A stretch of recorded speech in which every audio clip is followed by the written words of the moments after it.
할렐루야. 네, 은혜로운 찬양 감사합니다. 오늘 찬양 가사처럼 우리가 두렵지 않은 이유는 이 길을 걸어가는데 하나님 주신 약속이, 하나님의 말씀이 있기 때문임을 믿고 오늘도 언약의 여정 걸어가는 우리 하나교회 모든 성도님들 되시기를 주님의 이름으로 축원합니다.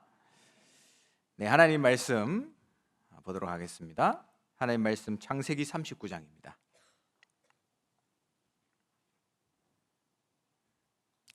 1절에서 6절까지 말씀입니다. 제가 가지고 있는 성경 구약 성경 60페이지입니다. 창세기 39장 1절에서 6절까지 저와 여러분이 한 절씩 교독하겠습니다. 1절 제가 먼저 읽습니다. 요셉이 이끌려 애굽에 내려가매 바로의 신하 친위대장 애굽 사람 보디발이 그를 그리로 데려간 이스마엘 사람의 손에서 요셉을 산이라. 여호와께서 요셉과 함께 하심으로 그가 형통한 자가 되어 그의 주인 애굽 사람의 집에 있으니 그의 주인이 여호와께서 그와 함께 하심을 보며 또 여호와께서 그의 범사에 형통하게 하심을 보았더라.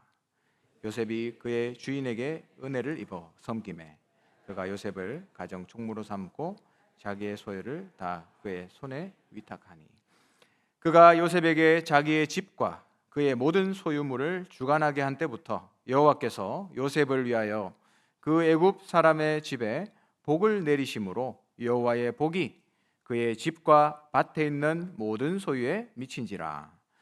주인이 그의 소유를 다 요셉의 손에 위탁하고 자기가 먹는 음식 외에는 간섭하지 아니하였더라. 요셉은 용모가 빼어나고 아름다웠더라. 아멘. 할렐루야. 네, 여러분 이번 주간에 주신 하나님의 말씀을 기억하시기 바랍니다. 하나님께서는 하나님을 아는 자기 백성에게 현장에서 강하고 용맹을 떨치리라 약속하셨습니다. 여러분 하나님 바라보며 오직 여호와를 앙망하는 가운데 여러분 지금 현장에서 강하고 용맹을 떨치고 계십니까? 네, 하나님의 말씀이 농담이 아니라 약속이라면 반드시 우리의 삶에 성취될 줄 믿습니다. 오늘도 하나님의 말씀이 살아서 내 삶에 역사하는 예배가 되기를 원하고요. 오늘도 예배를 통해서 여러분 인생의 모든 답을 얻는 축복의 시간이 되기를 예수 그리스도의 이름으로 축원하고 기도합니다. 이번 주간에 유대인이 어떤 인생인가, 어떤 인생을 살아왔는가를 말씀하셨죠. 훌륭하고 모든 것을 다 갖췄지만 수천 년 동안 나라를 잃고 유리방황하면서 노예되고 포로되고 소국되어서 가진 고생을 하면서 살았습니다. 유대인은 정말 교육의 표준이 될 만큼 완벽한 것들을 가지고 있는 뛰어난 민족이잖아요. 근데 왜 그런 망하는 인생을 살게 되었을까? 결국에는 창세기 3장, 이 인간이 망할 수밖에 없는 그 원인과 거기에 대한 해답, 그리스도를 몰랐기 때문이다 말씀 받았죠. 그래서 우리의 인생은 그리스도 안에 있는 해방, 이 해결책을 답으로 현장에 증거하고 날마다 우리의 삶에서 그리스도 안에 있는 해방을 누리는 게 우리의 신앙생활이다 말씀하셨습니다. 여러분 오늘도 예배드리는 가운데 그리스도 안에서 내가 해방받은 자구나, 그 언약을 기억하시고 이 언약을 누리는 시간 되시기를 주님의 이름으로 축원합니다. 사단은 복음을 정면 대항하는 적 그리스도입니다. 적 그리스도. 사단은 우리에게 계속해서 속이고 있습니다. 어떻게 속이죠? 내 뜻대로 행하게 합니다. 또 자신을 신격화시킵니다. 그리고 세상의 힘을 숭배하게 만듭니다. 지금 사단이 하고 있는 일이잖아요. 여러분, 사단이 이 땅에 어떻게 역사하고 있는지를 잘 눈을 뜨고 보셔야 됩니다. 그러나 사단의 그 역사는 끝까지 가지를 않죠. 결국에는 망하고 무너질 세력이에요. 그래서 우리는 바라볼 분은 오직 여호와뿐이다. 오직 여호와를 앙망하는 자에게 새 힘을 주신다. 오직 자기의 하나님을 아는 자는 강하여 용맹을 떨치게 하실 것이다. 그렇게 약속하신 거죠. 여러분, 이번 한 주간 주신 말씀을 붙잡고 영적인 눈을 뜨고 내게 주신 완벽한 해답 되신 그리스도, 그 안에서 참된 자유와 해방을 날마다 누리게 되시기를 주님의 이름으로 축원합니다. 오늘은 위기가 아니라 응답입니다 라는 제목으로 말씀을 나누겠습니다. 위기가 아니라 응답이다. 저는 지난 주간에 사역을 하면서 한 가지 크게 제 마음에 와닿았던 게 있어요. 그게 무엇이었냐면 복음이 선포되는 교회를 만났다.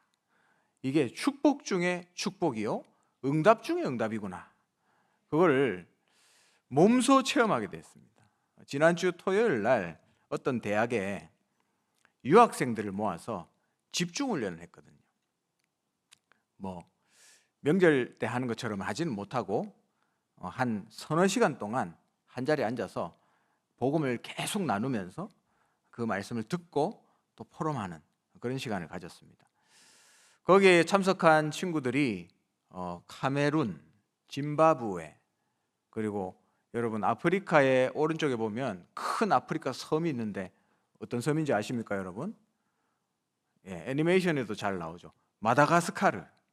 저는 마다가스카르에서 온 친구는 처음 만나봤거든요. 이번에. 거기서 온 친구도 한 명 있었고 또 스리랑카에서 온 친구도 있었습니다. 그래서 4개국 8명이 모여서 집중훈련 짧게 했습니다. 하루 동안. 이 마다가스카르에서 온 친구가 크리스찬 가정인데 자기가 어렸을 때부터 이제 교회를 다녔을 거 아닙니까? 근데 교회에 가보니까 목사님들이 다 사기꾼 같더라는 거예요. 사기꾼.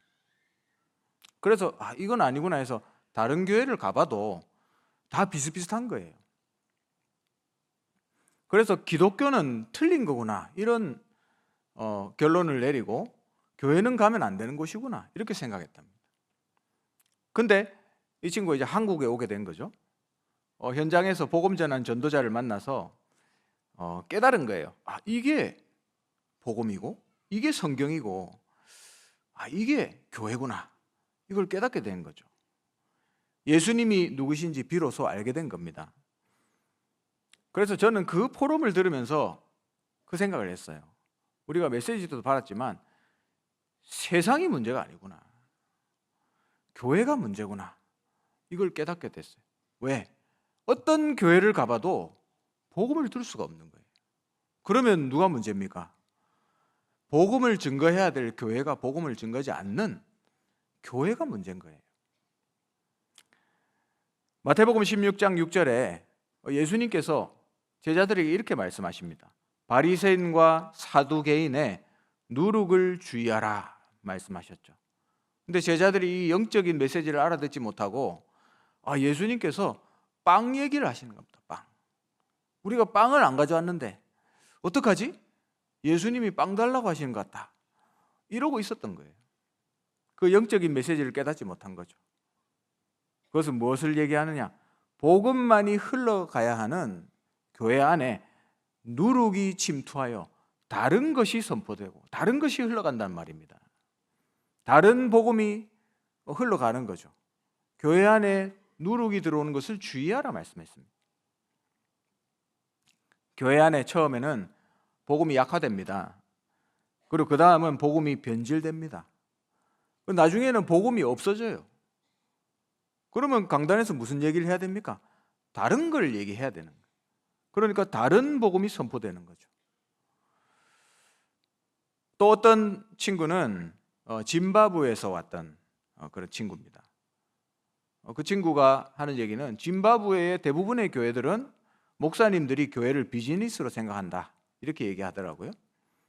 그래서 목사님과 사모님이 블링블링 차려입고 너희들도 헌금하고 열심히 기도하면 이렇게 축복받는다 그렇게 설교한대요. 아니 그게 사실이냐 그러니까 진짜로 그렇게 한다는 거예요. 그래서 자기가 의식이 있는 친구니까 이거는 아니다 생각을 하고 방황을 했답니다. 근데 그 나라에서 어느 날 다행히도 하나님이 은혜를 주셔서 이 친구가 예수님을 만났어요. 그런데도 불구하고 예수님을 만나긴 했지만 뭔가 이 갈급함이 해결이 안 되는 거예요. 그러다가 이 대구에 와서 공부를 하러 오게 됐는데 현장에서 복음 전하는 전도자를 만난 겁니다. 그래서 이 친구가 이렇게 포럼하더라고요. 내가 한국에 와서 그리스도가 뭔지를 깨닫게 됐다, 이렇게 얘기하더라고요. 그래서 자기는 공부할 계획으로, 나는 공부하려고 한국에 왔는데 하나님이 내게 복음을 만나게 하셨다, 이렇게 포럼하더라고요. 신기하게 복음을 알아듣는 그 유학생들은 똑같이 항상 이렇게 포럼하더라고요. 참 놀랍죠. 진짜 복음을 깨닫고 알아들었다는 거예요. 그래서 저는 지난 한 주간 이렇게 보내면서 그 생각을 다시 한번 했습니다. 두 가지. 첫 번째는 세상이 문제가 아니고 교회가 문제구나. 복음을 전하지 않는 교회, 그리고 목사가 문제구나. 그게 깨달아졌습니다. 그리고 두 번째는 그렇기 때문에 현장에서 복음을 전하는 전도자는 천하보다 귀하구나, 이걸 깨닫게 됐어요. 왜죠? 한 영혼이 천하보다 귀하잖아요. 그럼 그 영혼을 건져낼 준비를 하고 있는 현장의 전도자는 천하보다 귀하다. 저는 그렇게 깨달아졌습니다. 여러분, 오직 복음을 들을 수 있는 우리 교회, 얼마나 감사합니까, 여러분? 여러분이 만약에 이 마다가스카르의 그 친구처럼 마다가스카르에 태어났다 생각해 보세요. 교회를 가도 복음을 들을 수 없다. 얼마나 불행한 인생입니까? 하나님이 복음이 선포되는 우리 하나교회, 우리를 불러주신 이 사실에 감사하시고 하나님께 또 감사하시기를 주님의 이름으로 축원합니다. 오늘 제목처럼 우리에게 위기도 어려움도 올 수 있습니다. 그러나 오늘 제목은 위기가 아니라 응답이라고 말씀하셨죠. 우리가 인생에 어려움이 오면 자꾸 속아버립니다. 그래서 여러분, 속지 마세요. 위기가 아니라 응답이니까 속지 마시기 바랍니다. 여러분의 생각을 바꾸시기 바랍니다. 옆에 사람한테 한번 인사해 봅시다. 생각을 바꿉시다. 예. 여러분, 이거는 무슨 긍정적인 마인드, 생각을 가지자, 그런 차원이 아닙니다. 왜 생각을 바꿔야 되는가? 왜? 첫 번째는 어려움이 왔을 때는 하나님의 말씀이 임하는 시간표이기 때문입니다. 반드시 기억하시기 바랍니다. 어려움은 나에게 말씀이 임하는 시간표다.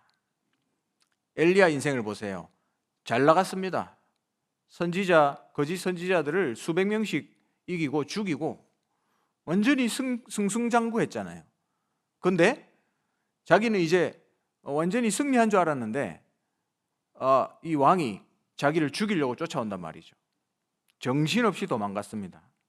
그래서 얼마나 어려웠는지 나를 죽여주시옵소서 그랬잖아요. 나만 남았습니다. 나를 데려가 주세요. 그때 어떤 게 엘리야에게 임했습니까? 하나님의 세미한 음성이 엘리야에게 들렸다 했습니다. 하나님의 말씀이 임한 것이죠. 그래서 하나님은 엘리야에게 말씀하셨습니다. 내가 왕을 바꿀 것이다. 그리고 바알에게 무릎 꿇지 않은 7천 제자를 숨겨놨다. 그리고 엘리사를 찾으라. 언약을 탁 주셨죠. 여러분, 이것처럼 어려움 속에서 하나님의 말씀이 임하게 되는 겁니다. 제자가 세워지고 결국에는 도단성 운동이 일어나는 역사가 일어나게 된 거죠. 예레미야를 보세요. 예레미야가 시위대 뜰에 갇혔습니다. 그때 무엇이 임했다고요? 여호와의 말씀이 임하니라 얘기하고 있죠. 나는 이를 행하는 여호와요, 그것을 지어 성취하는 여호와니라. 네가 부르짖으면 네가 알지 못하는 크고 은밀한 일을 네게 보이리라 약속하셨습니다. 말씀이 임한 것이죠. 오늘 요셉에 대해서 읽었습니다. 요셉 인생에 처음으로 가장 큰 어려움이 왔어요. 그 어려움이 무엇이었냐? 엄마를 잃게 되는 어려움을 겪게 됐습니다. 한창 엄마가 필요한 나이였죠. 엄마가 막내 베냐민을 놓다가 베냐민을 놓고 나서 죽었습니다. 베냐민은 원래 엄마를 모르잖아요. 근데 요셉은 엄마가 있다가 없어졌어요. 그러면 그 빈자리가 얼마나 크고 얼마나 어려웠겠습니까? 그 시간표에 하나님이 요셉에게 말씀으로 임하신 것이죠. 그래서 요셉의 주특기, 꿈꾸는 자 아닙니까? 꿈을 통해서 하나님의 언약이 요셉에게 임하게 됐습니다. 여러분, 그래서 오늘 기억하세요. 지금 여러분 어려운 상황이 있습니까? 어려움이 왔습니까? 여호와의 말씀이 임하는 절호의 시간표인 줄을 믿으시기 바랍니다. 그래서 어려움이 오면 질문하세요, 여러분. 질문. 하나님의 계획이 뭡니까가 아닙니다. 하나님의 절대 계획이 무엇입니까? 질문하세요. 그래서 그 질문을 가지고 여러분 한번 예배 드려보세요. 다시 말씀드립니다. 그 질문, 하나님의 절대 계획이 무엇입니까? 이 질문을 가지고 예배 드려보시라니까요. 그러면 하나님이 뭐라고 하시는지 시간표와 함께 들리게 돼 있습니다. 하나님이 반드시 우리에게 말씀을 주시는 거죠. 이게 바로 하나님이 우리 인생에 일하시는 방법이다.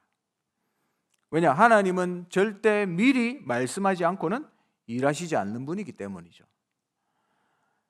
창세기 18장 17절에 여호와께서 이르시되 내가 하려는 것을 아브라함에게 숨기겠느냐 말씀했습니다.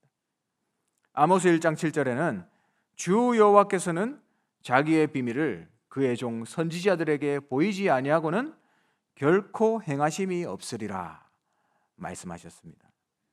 그래서 여러분, 내게 어려움이 왔다.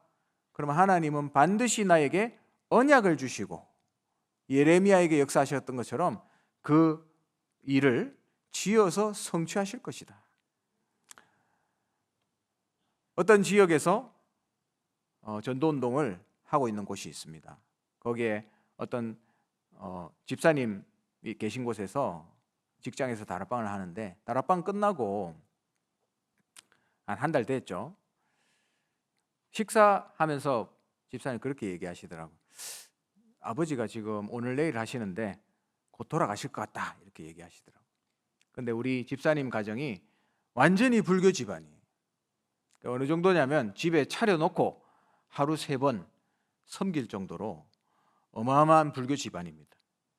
그래서 이번에 목사님 모시고 예배 드릴 수 있도록 기도해달라 그 얘기를 하시더라고요. 그래서 기도하겠습니다. 혹시나 아버지 소천하시면 연락 달라고 그렇게 말씀드렸는데 주말쯤 가까워서 아니나 다를까 연락이 오셨더라고요. 그래서 저희가 우리 목사님 모시고 문상 위로 예배를 가게 됐습니다. 예배를 드리는데 저희가 장례를 많이 다녀봤기 때문에 안 믿는 집, 불신자 집, 특히나 어떤 불교나 이런 거를 우리말로 진하게 믿는 그런 집에 가서 예배 드리면 분위기가 싸납거든요. 싸납다는 말이 죄송하지만 그래요. 근데 저도 느꼈고 나중에 담임 목사님도 그렇게 얘기하시더라고요. 너무 편하다. 이게 예배 드리는데 아니 불신자 집이라고 느껴지지 않을 만큼 편안하더라고요. 그렇게 이제 예배를 마치고 이제 나오는데 거기 식당에 스님이 한 분 딱 앉아 계시더라고요. 스님 빡빡 밀고 준비하고 계시더라고요. 그래서 이제 우리 다음에 한판 하시러 왔구나 이렇게 생각했습니다. 그리고 저희는 갔는데 그 후에 제가 장례식장에서 있었던 얘기를 들었거든요. 뭐라고 하시냐면 이제 그 스님이 나름대로 이제 들고 두드리면서 연부를 하시잖아요. 근데 이게 원리가 같다고 저는 보거든요. 무당도 구슬하면 뭐가 오잖아요. 근데 이 스님도 계속 두드리면서 연부를 하면 뭐가 오는 것 같아요. 그 영적인 거죠. 근데 이 스님이 아무리 두드려도 뭐가 안 오는 거예요. 1시간 반을 두드렸는데 안 오는 거예요. 그래서 그분이 민머리 아닙니까? 땀을 계속 흘리면서 두드리는 거예요. 그래서 고모들이 막 땀 닦아주고 이랬대요. 그 어머니, 그 남편을 잃은 어머니가 방에 들어가시더랍니다. 방에. 그 불교 그 신자 아니십니까? 평생을 섬긴 그래서 이제 며느리 대신 우리 집사님이 가서 어머니하고 얘기를 했대요. 그 어머니가 이렇게 얘기하시더랍니다. 시끄러워 죽겠다. 고마해라 해라. 이렇게 얘기하시는. 평생을 불교를 섬겨온 분이 그렇게 얘기하시는. 뭘 말씀드리고 싶냐면 우리 교역자들이 함께 가서 그 장례식에서 예배드렸는데 그 장례식에 하나님 나라가 임해버린 거예요. 그러니까 아무리 두드려도 귀신이 못 오는 겁니다. 여러분 네피림이라는 단어 아시죠? 여러분 이 단어를 반드시 기억하시기 바랍니다. 우리 현장 곳곳에 네피림이 장악하고 있어요.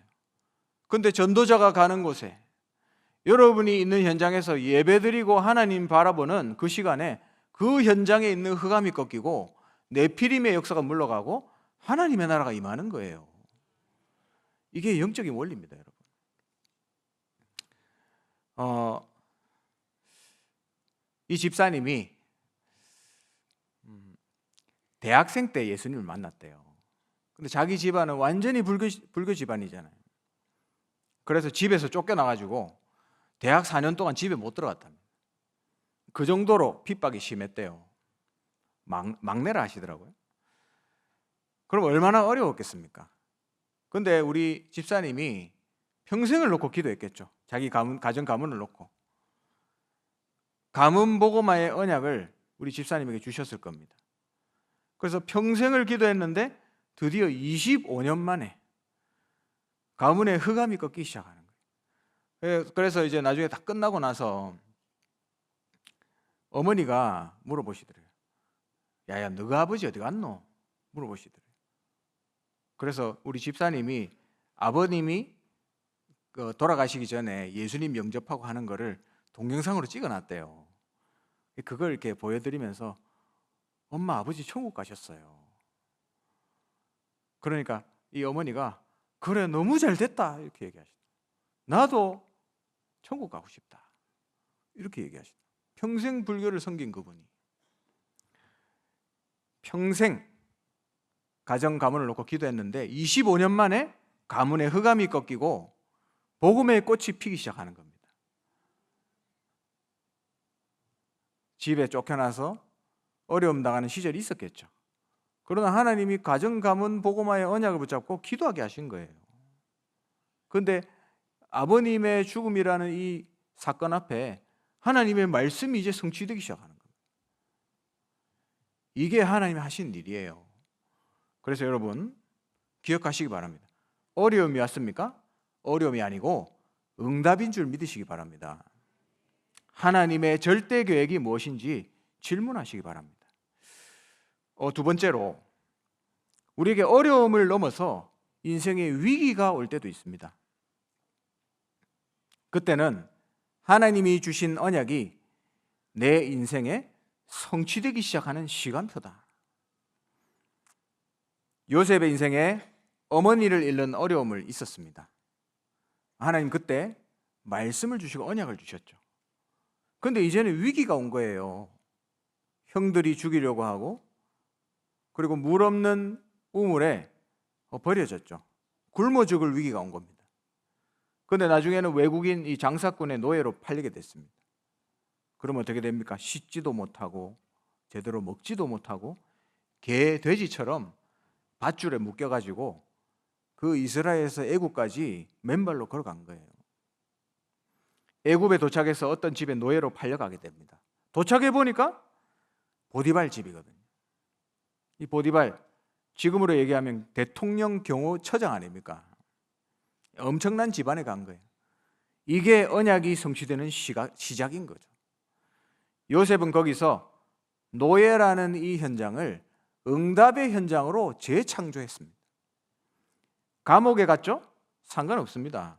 이 감옥이라는 현장을 응답의 현장으로 재창조한 거예요. 모든 것이 언약 성취의 과정이구나. 요셉은 그걸 알고 있었죠. 그래서 흔들리지 않았습니다. 여러분 혹시 지금 위기를 만났습니까? 여러분의 현장에 위기가 왔습니까? 그 현장을 재창조하시기를 바랍니다.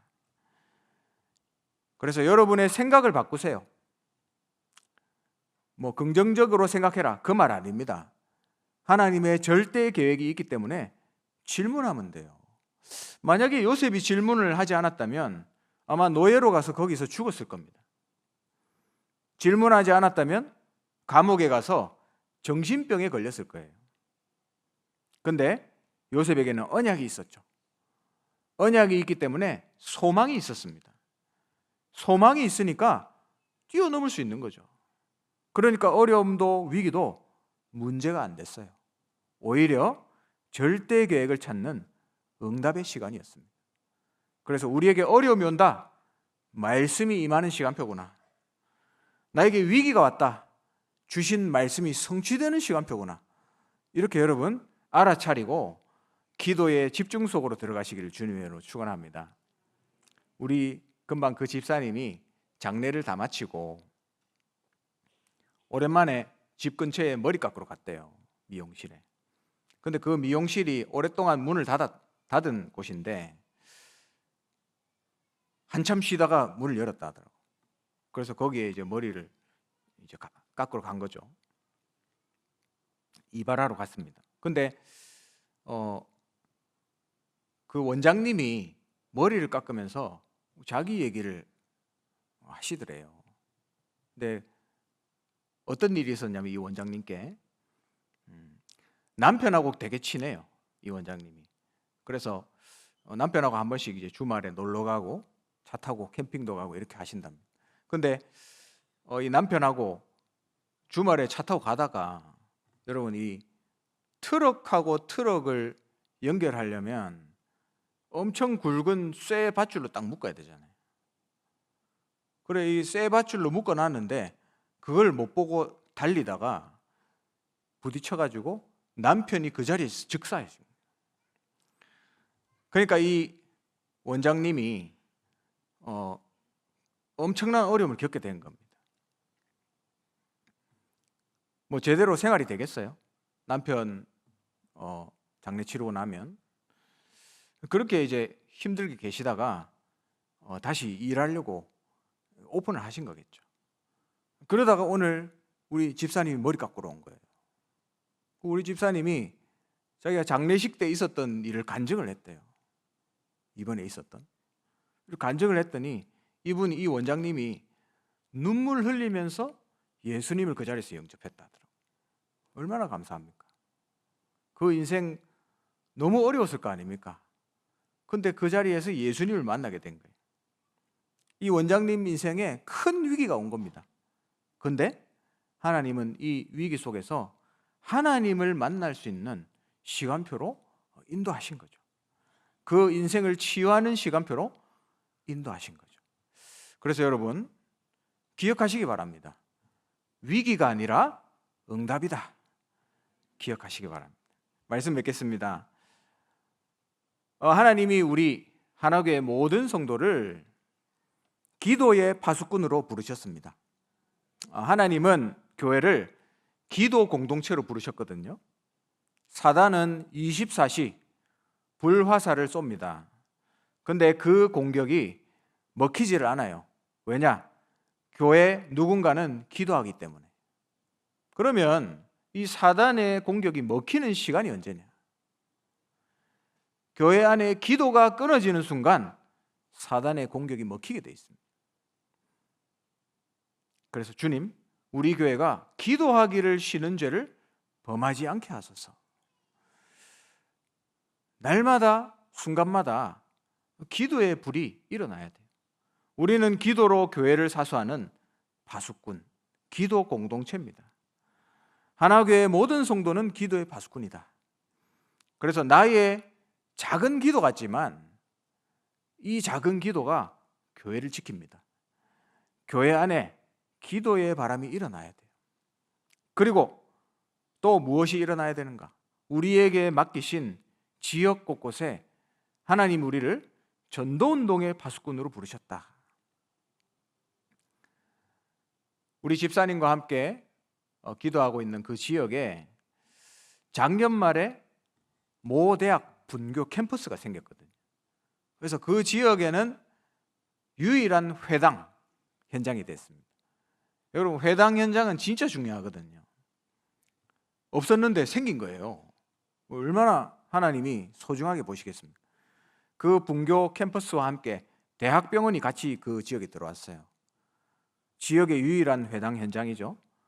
그러면 기도해야 될 거 아닙니까? 그 지역을 책임지고 있는 지교회가 기도 안 하면 직무유기잖아요. 그래서 하나님이 반드시 문을 열어줄 거니까 같이 기도하자, 이렇게 기도했는데 어제 집사님이 연락 오셨더라고요. 자기가 일하는 그 지역에 회사가 있는데 그 회사에 어떤 랩런트가 인턴으로 들어왔대요. 근데 그 인턴하는 랩런트하고 얘기해 보니까 그 인턴의 언니가 이번에 이 병원에 간호사로 들어왔다 하더라고요. 그래서 언니 다락방 필요해요, 이렇게 얘기했다 하더라고요. 그래서 다음 주에 만나기로 약속을 했습니다. 우리가 그 현장을 놓고 귀중하니까 기도했거든요. 하나님이 열어주시는, 하나님이 만남의 축복을 주시는. 우리가 어디가 뭔 줄 알고 거기를 들어가겠습니까? 근데 하나님은 그런 만남의 축복을 통해서 이 지역에 중요한 현장을 파고들 수 있도록 인도하시는 거죠. 그래서 우리 하나님이 주신 이 지역 현장에 전도운동의 파수꾼으로 우리 한 명 한 명이 세워지기를 주님의 이름으로 축원합니다. 강단에서 복음을 선포하는 이 가장 귀중한 교회, 하나님 만나게 하셨죠? 날마다 감사하시고 현장에서 복음 전하는 전도자, 천하보다 귀한 전도자의 인생을 사시고 여러분의 현장에서 전도의 팀을 구성하시고 기도팀을 구성하시고 파수꾼으로 서게 되시기를 주님의 이름으로 축원합니다. 하나님 감사합니다. 오늘 우리가 언약 붙잡고 기도한 이 모든 기도가 하나님 앞에 보좌 앞에 상달되며 하나님은 우리에게 미리 언약을 주시고 우리에게 기도하게 하사 하나님의 일을 하신다고 약속하신 주님, 오늘도 우리의 기도를 통하여 우리의 모든 현장에 또 우리의 후대 현장에 교회와 237 나라에 하나님의 말씀이 성취되고 하나님의 나라가 임할 수 있도록 은혜 더하여 주시옵소서. 모든 문제를 해결하신 주 예수 그리스도의 크신 은혜와 하나님의 영원하신 사랑과 성령의 역사하심이 하나님이 주신 언약 붙잡고 오직 하나님을 알고 하나님을 바라보며 강하고 용맹을 떨침으로 우리의 모든 현장의 위기를 기회로 바꾸며 현장을 재창조하기 원하는 우리 자리에 모인 모든 하나님의 사람들과 또 우리와 관계된 가정과 현장과 지교의 현장과 또 선교 현장 위에 지금부터 영원토록 항상 함께 있을지어다. 아멘.